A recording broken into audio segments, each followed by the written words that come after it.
Indian startup loss में क्यों रहते हैं? इंडिया में 126 यूनिकॉर्न है, यानी वो स्टार्टअप जिनकी वैल्यूएशन $1 बिलियन यानी 9,000 करोड़ से ज्यादा है, यानी देश के सबसे बड़े स्टार्टअप। आप गेस करो इन 126 में से कितने स्टार्टअप लॉस में होंगे? 5, 10, 20, 30, 60, 70, 80, पूरे 95 स्टार्टअप, 95। यानी देश के सबसे बड़े स्टार्टअप में से 126 में से 90, 95 लॉस में है। प्रॉफिट में मुश्किल से 28 से 30 स्टार्टअप है, और जो 28-30 प्रॉफिट में है उसमें से कुछ ही है 2, 4, 5 जो लंबे समय से प्रॉफिट में है। इन 28 में से 15-20 स्टार्टअप ऐसे हैं जो भी जुम्मा पिछले 2-3 साल में प्रॉफिट आए हैं। इन्होंने सालों तक लॉस किया है, अब जाके प्रॉफिट आए हैं। अगर नेट कर लूं तो ये भी सब लॉस में निकलेंगे। तो सवाल मन में ये आता है कि सड़क पे कोई ठेला लगाने वाला व्यक्ति भी 2 रुपए कमा के उठता है, दरी बिछा के जो माल बेचता है वो भी 2 रुपए कमा के उठता है। लेकिन ये स्टार्टअप जिसमें इंडिया के इतने बड़े बड़े टैलेंटेड लोग हैं, IIT से, IIM से, एक्स कंसल्टेंट, करोड़ों रुपए का इनको इन्वेस्टमेंट मिलता है, सेलिब्रिटी से इंडोर्समेंट कराते हैं, जगह जगह मार्केटिंग करते हैं, दुनिया भर की नॉलेज कनेक्शन, ये लॉस में क्यों है? ये कोई टैक्स बचाने की स्ट्रेटेजी है, एक्चुअल में लॉस हो रहा है? इस लॉस का जिम्मेदार कौन है? फाउंडर खुद है, या इन्वेस्टर है, या कस्टमर है, या तीनों है? पहले स्टार्टअप प्राइवेट इन्वेस्टमेंट लिया करते थे, घर घर में खेला करते थे, अब सारे के सारे IPO लाने लग गए। क्यों? अगर ये सवाल आपके मन में खुलबुला रहे हैं तो आज सभी सवालों का जवाब देगा आपका भाई राहुल। ये वीडियो इंडिया के स्टार्टअप इकोसिस्टम का पोस्टमार्टम है। हम कहते हैं विश्व के तीसरे सबसे बड़े स्टार्टअप इकोसिस्टम है, आज इसका पोस्टमार्टम कर डालते हैं। चलता कैसे है, चलाता कौन है, किसका फायदा, किसका नुकसान। अगर आप कोई स्टार्टअप कर रहे हैं, करना चाहते हैं तो ये वीडियो आपके लिए। अगर आप स्टार्टअप में इन्वेस्ट करते हैं या इन्वेस्ट करना चाहते हैं या स्टार्टअप के IPO में डालना चाहते हैं पैसा, तो ये वीडियो आपके लिए। तो जनता जनार्दन की जय बोल के वीडियो की शुरुआत करते हैं। अगर आपको इस तरह के टॉपिक पसंद आते हैं तो वीडियो को लाइक करना, चैनल को सब्सक्राइब करना, और स्टार्टअप वर्ल्ड की, शेयर मार्केट वर्ल्ड की और अलग अलग कंपनियों की केस स्टडीज चैनल पे आती रहेगी। आपके बिजनेस की नॉलेज बढ़ती रहेगी विद एंटरटेनमेंट। तो फाइनली अगर आपने सब्सक्राइब कर दिया हो तो करते हैं वीडियो की शुरुआत।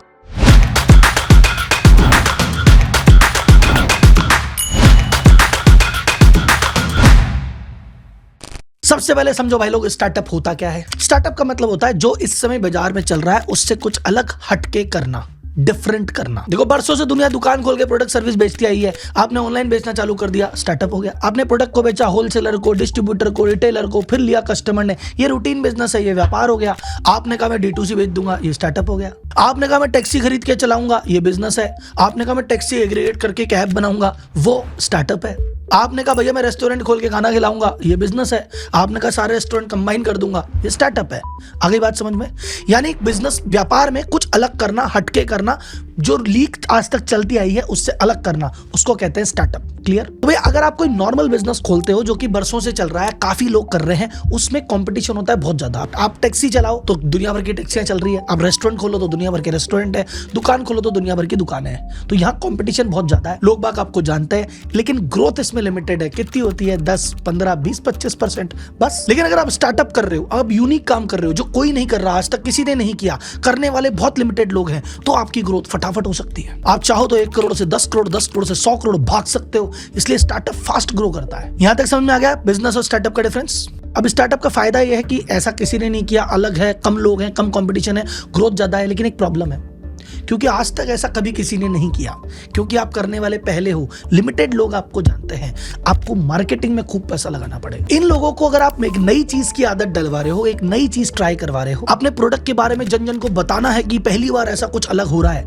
तो आपको डिस्काउंट देने पड़ेंगे, खर्चा करना पड़ेगा, मार्केटिंग करनी पड़ेगी। अब इन सब के लिए पैसा कहां से लाए? तो आदमी जाता है भैया इन्वेस्टर के पास। इन्वेस्टर को कहता है भाई साहब देखो, मेरा यूनिक प्रोडक्ट है, मेरी यूनिक सर्विस है, मैं आने वाले 5 साल में 100 गुना 200 गुना भी जा सकता हूं, आप थोड़ी सी मेरी मदद कर दो, मेरी कंपनी में इन्वेस्ट कर दो। एक बार मुझे प्रोडक्ट बनाने के लिए, ऐप बनाने के लिए पैसे दे दो, फिर इसको मार्केट करने के लिए पैसे दे दो, और फिर इसमें ग्राहक लाने के लिए शुरुआती डिस्काउंट के लिए पैसे दे दो। तो अगर आप मेरी कंपनी में इस लेवल पे आज की डेट में इन्वेस्ट करते हैं, तो मैं अगर 5 से 500 गया तो आपका भी इन्वेस्टमेंट 100 गुना हो जाएगा। इन्वेस्टर को समझ में आता है फाउंडर सही है, प्रोडक्ट सही है, ग्रोथ भी दिख रही है, इन्वेस्टर पैसा डाल देता है। तो कुल मिला के अगर 100 बातों की ये बात कहूं तो ओरिजिनल इकोसिस्टम बड़ा सिंपल सा है। यूनिक आइडिया लाओ, इन्वेस्टर का पैसा लो, उससे प्रोडक्ट बनाओ, उसको स्केल करो, उसको मार्केट करो, ग्राहक लेके आओ, उनको डिस्काउंट दो, उनकी आदत डलाओ, और धीरे धीरे जब उसकी आदत डल जाएगी, आपकी ग्रोथ तेजी से आ जाएगी। बाद में डिस्काउंट बंद कर देना, मार्केटिंग बंद कर देना और पैसे कमा लेना। ये होता है पूरा इकोसिस्टम। इसमें होती है विन विन विन, कस्टमर खुश, इन्वेस्टर खुश, प्रमोटर खुश। लेकिन इंडिया में कुछ ऐसी गड़बड़ हो गई जिसकी वजह से कोई खुश नहीं रह पा रहा। कि जिसकी वजह से स्टार्टअप प्रॉफिट में ही नहीं आ पा रहा, वो क्या गड़बड़ है एक एक करके समझते हैं और तीनों लेवल पे समझेंगे। इन्वेस्टर ने क्या गड़बड़ किया, प्रमोटर ने क्या गड़बड़ किया और कस्टमर ने क्या गड़बड़ किया। अब सबसे पहले आते हैं इन्वेस्टर पे। इन्वेस्टर भैया इस इकोसिस्टम का सबसे इंपॉर्टेंट पार्ट है। इसके बिना कुछ काम ना हो, यही नए आइडिया पे पैसे डालता है, उसको ग्रोथ के लिए आगे बढ़ाता है। इसकी वजह से ही नए प्रोडक्ट, नई सर्विस, नए इकोसिस्टम, नया बिजनेस मॉडल आता है। लेकिन भैया ये भी बैठा तो पैसे कमाने ना, इसको भी 1 का 10 ही करना है। तो ये जब किसी भी कंपनी में इन्वेस्ट करता है तो उसका एक वैल्यूएशन होता है, यानी उसका एक भाव लगता है। मान लो ये पूछता भैया देखो तुम्हारा आइडिया बनाने के लिए हमें भी 1 करोड़ रुपए देंगे, तो तुम बदले में हमको कितना शेयर दोगे? वो कहता भाई मालिक 10% शेयर ले लेना।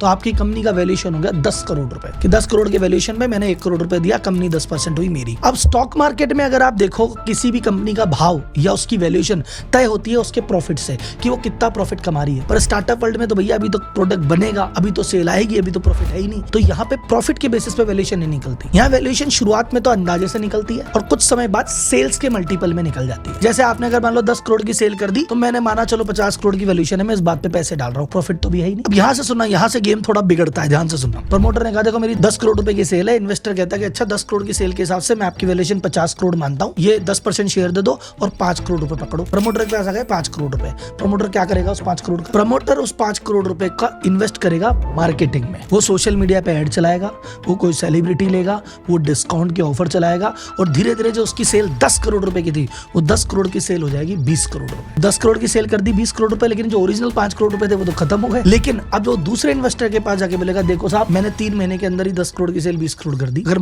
और मुझे अब पैसे दो, मैं 20 को 40 कर दूं। बोले अब पैसे किस भाव से लेगा?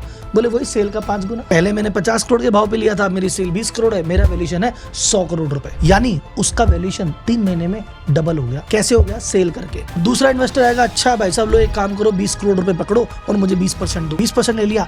अब मुझे बताओ प्रमोटर इस 20 करोड़ का क्या करेगा? वो बोलेगा भाई इसकी मार्केटिंग कर दूंगा, मैं और डिस्काउंट चलाऊंगा, मैं और सेलिब्रिटी लाऊंगा, मैं और एड चलाऊंगा और मैं 20 करोड़ की सेल को कर दूंगा 100 करोड़ रुपए और फिर 100 करोड़ रुपए में 500 करोड़ पे वैल्यूएशन उठा लूंगा।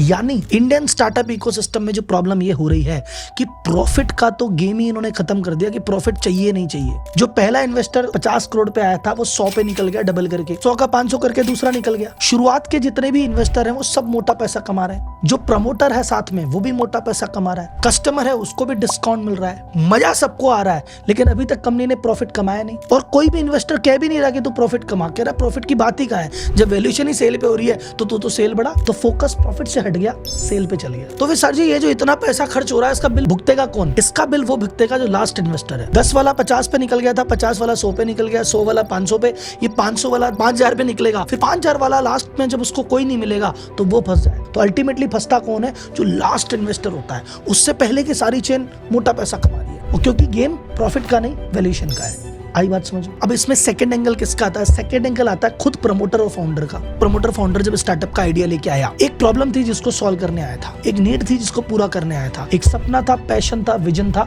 कि ये कुछ करके दिखाऊंगा। अब ये विजन पूरा करने के लिए पैसा तो चाहिए और पैसा देगा इन्वेस्टर, तो उसके पास गया। अब इन्वेस्टर का गणित देखना, इन्वेस्टर का गणित कितना सिंपल है। इन्वेस्टर कहता है देखो मेरे पास पड़े 100 करोड़ रुपए, लेकिन मैं 100 करोड़ रुपए एक स्टार्टअप को नहीं दूंगा, मैं 100 करोड़ रुपए में से 1-1 करोड़ रुपए 100 स्टार्टअप को दूंगा। और इस 1-1 करोड़ में से मैं मानता हूं कि 100 स्टार्टअप को पैसा दिया है, 90 का पैसा तो डूब जाएगा, मैं मानता हूं। पर ये जो 10 लोग ऐसे हैं वो अगर 20 गुना चले गए, 30 गुना चले गए, तो मेरे तो 100 रुपए के 200 रुपए 300 रुपए हो गए, मेरे को तो मजा आ गया। तो उनको ऐसा बंदा चाहिए, ऐसा फाउंडर चाहिए, ऐसा घोड़ा चाहिए जो दौड़े 5 गुना 10 गुना 20 गुना 50 गुना 100 गुना करे। तो अगर उन्होंने स्टार्टअप को पहला 1 करोड़ का चेक दिया और उसने 1 करोड़ से अपनी सेल को बढ़ा के 1 से 4 किया, तो उसको मिलता है दूसरा चेक। और वो दूसरे चेक से 4 को कर दे 40, तो मिलता है तीसरा चेक। अगर वो सेल बढ़ाता जाएगा तो उसको चेक मिलता जाएगा। लेकिन अगर उसने 1 करोड़ रुपए आपने दिए, उसने कहा मैं तो उससे प्रोडक्ट अच्छा बनाऊंगा, मैं तो इससे R&D करूंगा, मैं तो इससे प्रोडक्ट की डेवलपमेंट करूंगा, बोले यार ये ग्रोथ नहीं दे रहा, इसको अगला चेक मिलेगा ही नहीं। तो फाउंडर को पता अगर मुझे मेरा सपना जिंदा रखना है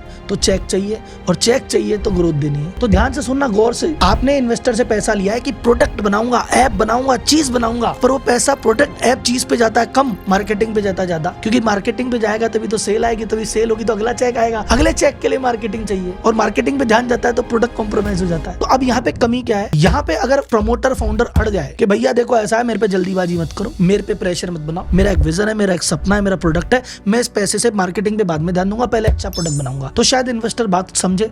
चेक दे नहीं दे बात की बात है, पर इन्वेस्टर बात समझे तो सही। प्रमोटर भी इस रेस में अपना सपना अपना विजन रख देता है साइड में। उसको समझ में आता है गणित पैसे उठाने का है, जो जितने पैसे उठाएगा, जो जितनी जल्दी उठाएगा, जो जितनी वैल्यूएशन उठाएगा वो गेम जीतेगा। तो विजन घट गया, प्रोडक्ट हट गया, गेम वैल्यूएशन चेस का हो गया। गौर से देखना, जोमेटो ने जब अपना बिजनेस चालू किया था क्या था कि मैं रेस्टोरेंट के मेन्यू पेपर को लिस्ट करूंगा, यही तो था। लेकिन फिर बोले यार इसको और तो क्या करें, बोले मैं टेबल बुक कर दूंगा। और क्या करें, अरे मैं ऑर्डर डिलीवर कर दूंगा। तो बोले अब क्या करें, मैं क्विक कॉमर्स में आता हूँ। अब क्या करें, अरे मैं डिस्ट्रिक्ट में जाता हूँ, अब ये डिस्ट्रिक्ट करके इवेंट बुक कर रहा हूँ, अभी मैं कुछ और कर रहा हूँ। विजन कहाँ से चालू हुआ था, पहुंच कहाँ पे गया, क्योंकि अब गेम है कैसे सेल बढ़ेगी, अगला 4 गुना कहां से आएगा, अगला 10 गुना कहां से आएगा। तो कोर धंधा साइड में गया, कोर प्रॉफिट साइड में गया, फोकस आ गया वैल्यूएशन पे, फोकस आ गया सेल पे। तो देखा जाए प्रमोटर की गलती पूरी नहीं है, उसको तो अपना धंधा जिंदा रखने के लिए पैसा चाहिए और पैसा इन्वेस्टर ऐसे ही देता है, तो इसलिए प्रॉफिट से ध्यान हट गया। शुरुआत में जो इंडिया में स्टार्टअप इकोसिस्टम डेवलप हुआ था 2020 तक, जितने भी स्टार्टअप आ रहे थे एक विजन सपने पैशन के साथ आ रहे थे। अभी 20 के बाद बहुत ज्यादा स्टार्टअप किस हिसाब से आ रहे हैं, आजकल बाजार में क्या चल ले रहा है, कहाँ फंडिंग मिल रही है, एडटेक में मिल रही है, एडटेक का स्टार्टअप लाऊंगा। कहाँ मिल रही है, ब्यूटी में मिल रही है, ब्यूटी का स्टार्टअप लाऊंगा। D2C मिल रही है, D2C में लाऊंगा। यानी अब विजन प्रोडक्ट प्रॉफिट गया साइड में, अभी बाजार में क्या चल रहा है, किसको फंडिंग मिलेगी, मैं वही लेके आ रहा हूँ। तो प्रमोटर अपने कोर से भटक गया, इसलिए इंडिया का स्टार्टअप प्रॉफिट में नहीं आ रहा। तीसरी चीज, तो राहुल जी इसका मतलब प्रमोटर इन्वेस्टर दोनों मिलकर गड़बड़ कर रहे हैं, ये लॉस में ला रहे हैं। अरे इन दोनों से खतरनाक आदमी है तीसरा, कस्टमर खुद। शुरुआत में कोई भी स्टार्टअप एक स्ट्रेटजी से आता है कि हम नए हैं, हमें कोई जानता नहीं है, लोगों की आदत नहीं है, तो लोगों की आदत डालने के लिए हमें डिस्काउंट देना पड़ेगा। ओला ने कैब लॉन्च की, बोले डिस्काउंट देना पड़ेगा यार। जोमेटो ने लॉन्च किया, बोले ऑर्डर पे डिस्काउंट देना पड़ेगा यार। जब शुरुआत में अमेजन आया, फ्लिपकार्ट आया, तो का डिस्काउंट देना पड़ेगा यार। तो लोगों ने कहा शुरुआत में डिस्काउंट देना बनता है, 1-3 महीना 6 महीना साल भर देंगे, पर जब तुम्हारी आदत पड़ जाएगी तब बंद कर देंगे और पहले साल लॉस खा लेंगे, दूसरे साल प्रॉफिट कवर कर लेंगे। सबकी स्ट्रेटजी होती है, ये स्ट्रेटजी इंडिया में फेल हो जाती है। इंडियन कस्टमर क्या बोलता है, ऐसे कैसे करेगा भाई। इंडियन कस्टमर है वांटेड मूवी का सलमान खान, वो मनी भाई के लिए काम करता है। वो कहते हैं ब्रांड को लेके लॉयल नहीं है, अपन डिस्काउंट को लेके लॉयल है। कौन ज्यादा डिस्काउंट दे रहा है उधर से ही खाना मंगाएंगे, तुम्हारा डिस्काउंट बंद मेरा आना बंद। तो इंडियन स्टार्टअप कहता है हमने डिस्काउंट देके लॉस करके मार्केटिंग करके तुमको पहले साल लाए, सोचा दूसरे साल तुम कमा के दोगे, दूसरे साल हमने बंद किया, तुम तो भग गए। स्टार्टअप की थ्योरी ये थी, पहले साल लॉस कर लो, सेकंड टाइम डिस्काउंट भी नहीं देना पड़ेगा और रिपीट सेल आ जाएगी। स्टार्टअप को तुमने पहले साल मजे भी ले लिए, सेकंड बार ना तो उसको रिपीट सेल दी और ना उसको डिस्काउंट बंद करने दिए। पहले जोमेटो पे अकाउंट बना लिया, 6 महीने वहां से डिस्काउंट ले लिया। इन्होंने डिस्काउंट बंद किया, ले मैं स्विगी पे अकाउंट बना लेता हूँ, यहाँ से डिस्काउंट ले लूंगा। इन्होंने बंद किया, ले मैं बंद करके दूसरी सिम से फिर जोमेटो कर लेता हूँ। ऐसे कंपनी के साथ खेल रहा है बंदा। टैक्सी में बैठते ही बोलता है भैया राइड कैंसिल कर दो, अपन कैश में कर लेंगे। अर्बन क्लैप वाले को घर बुला के बोलता है ऐप डिलीट कर दो, आप तो नंबर दे दो, घर घर में खेल लेंगे। कैसे जीतेगी ऐसे कंपनियां। फ्री डाउनलोड के चक्कर में, फर्स्ट फ्री सर्विस के चक्कर में 10 नंबर से लॉगिन कर रखा है, 10 ईमेल आईडी से लॉगिन कर रखा है। अरे दादा मान जाओ, अरे कमाने दो अगले को यार। कुल मिला के कस्टमर कमाने नहीं दे रहा, इन्वेस्टर प्रॉफिट देख नहीं रहा और प्रमोटर को तो गाड़ी चलानी है, तो भैया वो सेल पे वैल्यूएशन बढ़ा रहा है, काम कर रहा है। इंडियन स्टार्टअप इकोसिस्टम में लॉस क्यों, आपको समझ में आ गया। अब बात करते हैं कि जो 5,000 करोड़ पे लास्ट इन्वेस्टर फंसा था उसका क्या होगा, और ये स्टार्टअप पहले प्राइवेट इन्वेस्टमेंट लेते थे, अब आईपीओ की तरफ क्यों जा रहे हैं। ध्यान से सुनो। कोरोना के बाद सेंट्रल बैंक ने इंटरेस्ट रेट कर दी थी एकदम लो, तो इन्वेस्टर के पास पैसा आ गया बहुत सारा, कि बोले भाई बहुत सस्ता पैसा मिल रहा है, इसको कहाँ लगाएं, स्टार्टअप में लगा दिया और खूब स्टार्टअप में इन्वेस्ट हुआ, खूब हाई वैल्यूएशन आई और उन्होंने सोचा आज पैसा लगा दो भैया, साल में 2 साल में 5 साल में कमा लेंगे। लेकिन भैया साल देखा, 2 साल देखा, 5 साल देखा, इधर तो प्रॉफिट का नामो निशान नहीं दिख रहा। तो घबरा गए, बोले भाई क्या करें, गलती हो गई, फंस गए हम तो। शुरुआती वालों ने तो बाद वाले को बेच दिया, बाद वाला किसको बेचे, तो बाद वाला संकट में आ गया, टेंशन में आ गया, पैसा फंसा के बैठ गया।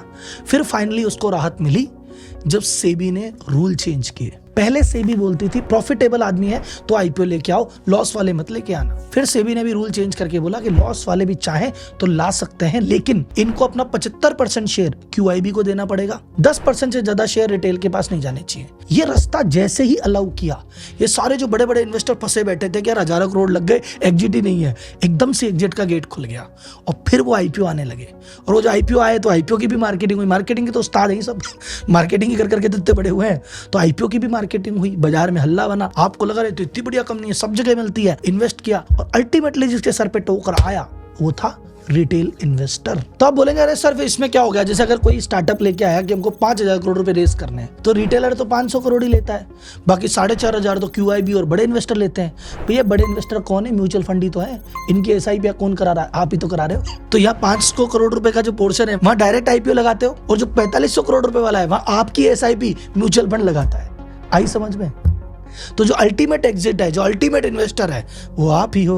जो पुराने इन्वेस्टर अटके हुए थे वो तो IPO से द्वारा धीरे धीरे एग्जिट करने लग गए, और अब नया इन्वेस्टर भैया डर डर के भारतीय स्टार्टअप में कदम रख रहा है।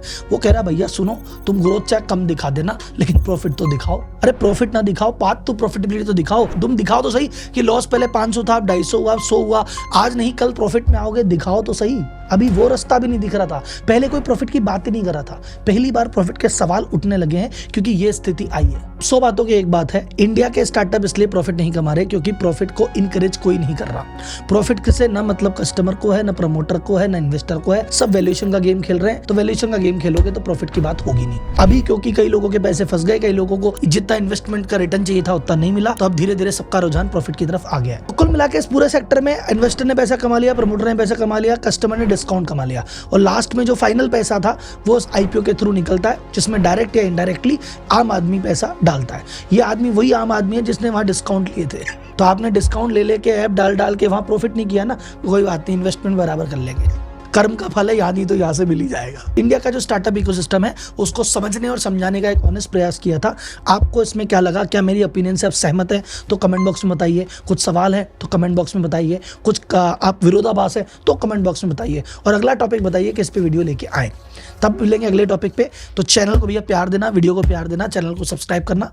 मिलेंगे अगली वीडियो में, तब तक के लिए धन्यवाद। जय हिंद।